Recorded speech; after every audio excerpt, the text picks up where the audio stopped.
Hello, and welcome once again to Pixelated Zen Plays. We're looking at Guild Wars 2, the Asura gameplay. I've got my Mesmer, and we're going to take a look at the map here. You see an undiscovered point of interest, and an undiscovered vista. Now, if I discover both of those, I get a little bit of XP. This is the kind of quest hub. The little hearts are kind of a quest hub, and you'll see in the top right corner when you hover your mouse over them, it gives you a level. It's roughly appropriate for you to go do. And you can go there when you're under, but it's best to go at about the right level. And you can see here, support Doula's Golomancy Research, and it's for level 2. And it gives you just a variety of different things you can do. Reminiscent a little bit of Warhammer Online's public quests, but done much better. So, I'm going through, and I grabbed the tool out of the toolbox, and I'm using this little panel, I'm fixing this golem. And he, immediately starts attacking me, so I wasted that move right there. That move is supposed to counter an attack and then create a clone of myself. Except that, he didn't attack me in time to do it. So I'm going to go ahead and heal back to full. And we're just going around, checking out the new area, and getting some of these little quests done. I'm actually really excited about the Asura levels. You'll see my Sylvari gameplay, and the Sylvari look amazing. The Sylvari have a very interesting area to level in, at least from what I've seen so far, up to level 7-ish. I just have an affinity for the Asura for whatever reason. My first character, though, will be a Sylvari Ranger, I've decided. And I'm thinking probably an Asura Warrior is going to be my second or third character, depending. My mains, always, I level with my wife. In any game we play, any MMO we've ever played, we have mains that we only level together. And then we usually have a dozen or so alts. We're pretty altaholic like that. And some of them we level together. Most of them we just kind of, use for times when the other one doesn't want to play, or we just feel like doing something different. I'm thinking the Asura will be something that I just do on my own, because the Asura really aren't something my wife's looking forward to. She's just generally not into the tiny races. Read, gnomes, goblins, things like that. I saw that. What you just saw me do here is this little robot gave me a rod of power, and it's tuned to different elements, and he wants me to test it. And, it just does a couple of different things. You'll see it again later. Almost all of them, hurt my character in some way. You'll also notice that when my character runs, if I stop suddenly, he falls onto one foot and hops for a few seconds because his massive head has gained so much momentum that it's almost going to pull him down. I love that. Just a small, little ridiculous attention to detail is a lot of fun. Also, when you're a warrior with the Asura, your animations are just bouncing around. It's a lot of fun, a lot of movement, and I really like that in a warrior. You're going to see here, I got the staff again. I'm going to activate it. Number 4 is on cooldown. There's the electricity. Nothing that time. Not bad. And there we go. Nice little dust storm choking me to death. And I'm back up. Little fire element. Oh, look at that. Fire shield. No problems. Oh, no. I was wrong. Now I'm on fire. Stop, drop, and roll. Stop, drop, and roll. And now there's just the wait time for the last one, which is freezing or blizzard or some kind of cold thing. So while we're waiting on that, I'm going to talk a little bit about the PvP in Guild Wars 2. I'm really looking forward to it. Mainly for the reason that it seems fair. And I'm not talking about the world.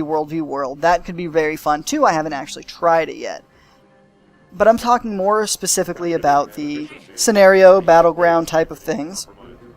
And the way it works, it's very much like Team Fortress 2, as you probably heard me say before, in the sense that you pick a server, and this is not your playing server that you're playing on. This is you'll pull up the list of the different PvP battleground servers, and just like Team Fortress 2, you'll pick one that, okay, well, it's 16 versus 16, but one team only has 15. You'll jump in, and once you're in, you can just keep going on the same server.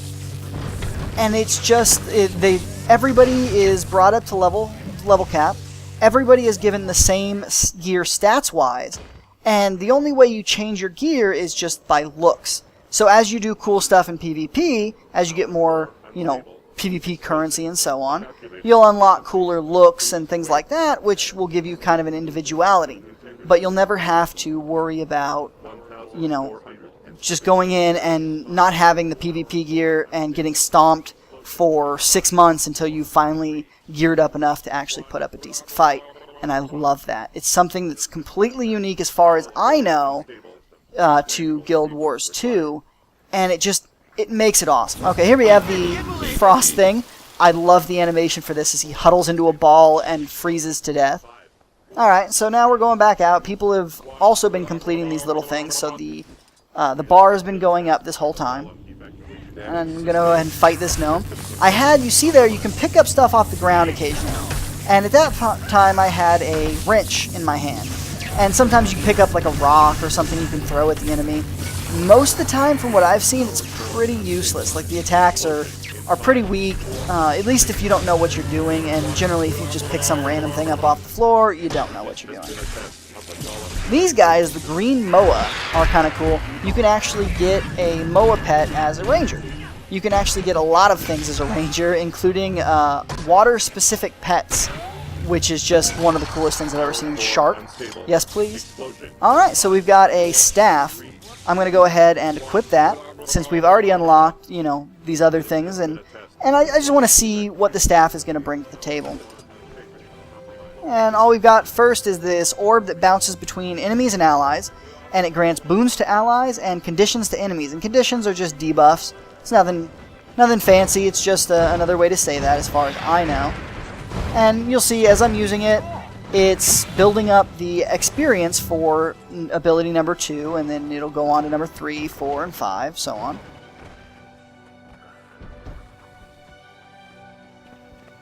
And we're just going to look around here. We're going back to this. You see the person with the heart over her head over there for a second. That's who you'll talk to buy things. Because each time you complete one of these events, you get a certain amount of respect currency. I forget what it's called exactly. But basically it lets you go to each of the heart vendors and purchase things. And each heart vendor has a different type of thing you can purchase, but they all use the same currency, at least in the starter area.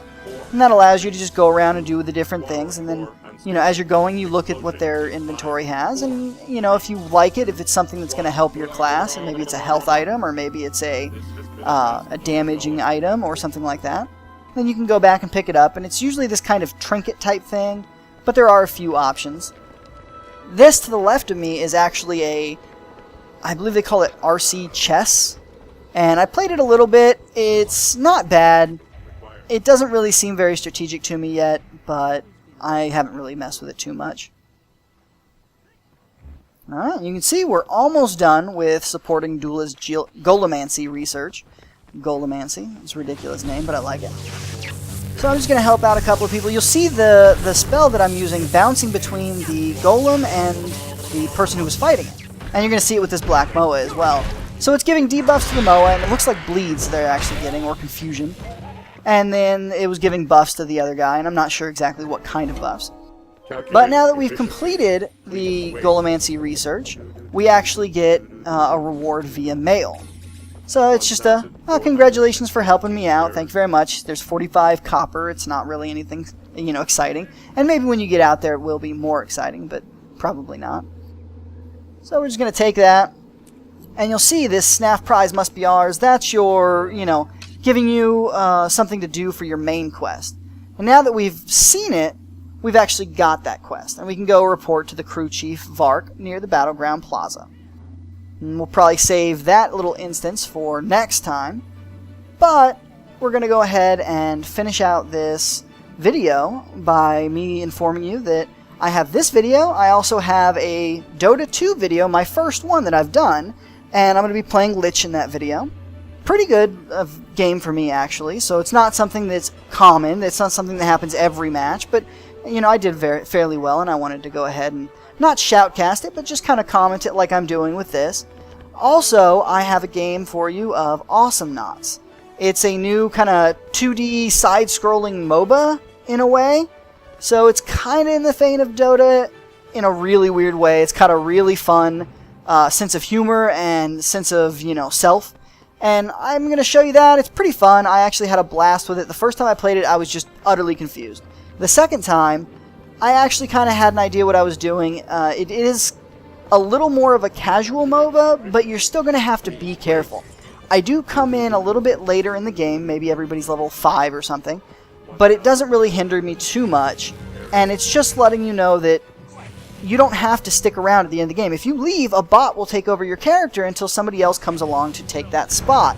And it's, you know, it's not a bad thing. We'll end up seeing how it all works out in the long run. Thanks for watching. Till next time.